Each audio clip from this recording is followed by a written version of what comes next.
Hello everyone, সবাই কেমন আছো? আশা করি সবাই ভালো আছো, আমিও ভালো আছি। আমি পূজা, আমার নতুন একটা ভিডিওতে তোমাদের সকলকে স্বাগত। আজকে তোমাদের সাথে একটা ব্লগ ভিডিও শেয়ার করছি। এরকমভাবে ব্লগ ভিডিও আমি কোনোদিনও দিইনি, তো ভাবছি যে এবারে দেবো।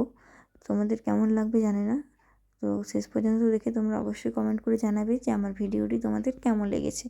দেখো, প্রথমেই আমি আমার ছেলের জন্য খিচুড়ি বানিয়ে নেব। আজকে হলো রবিবারে ওর খিচুড়ি খেতে ইচ্ছে করেছে আমার হাতে, তাই খিচুড়ি বানিয়ে নেব। যেহেতু ছোটো বাচ্চা খাবে, তাই বেশি কিছু সবজি দিইনি, আর অল্প মতোই করেছিলাম ওর জন্য। এখানে দেখো, আমি আলু, কুমড়ো, গাজর দিয়ে ভেজে নিয়ে চাল ডাল দিয়ে প্রেসার কুকারে সিদ্ধ দিয়ে দিয়েছিলাম। কেমন টেস্ট খিচুড়িটা? মুখে বলো, হেভি। উঠে পারবো, উঠে পারবো না।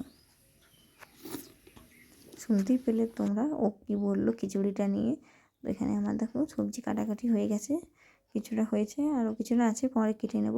এখন দেখো তোমাদেরকে দেখাচ্ছি যে আমি কী কী রান্না করছি। প্রথমে আলু, ঝিঙে এবং খাড়ি দিয়ে পোস্ত করে নেব। এই পোস্তটা খেতে কে কে তোমরা ভালোবাসো অবশ্যই কমেন্ট করে জানাবে।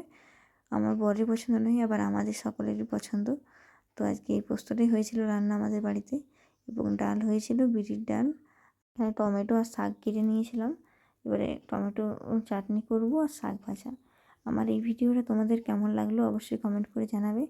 তোমাদের একটা কমেন্টই আমাকে উৎসাহিত করবে ভিডিও বানানোর জন্য। তো যদি ভালো লাগে তো অবশ্যই কমেন্ট করে জানাবে। এখানে টমেটোর চাটনি আমি বানাচ্ছি।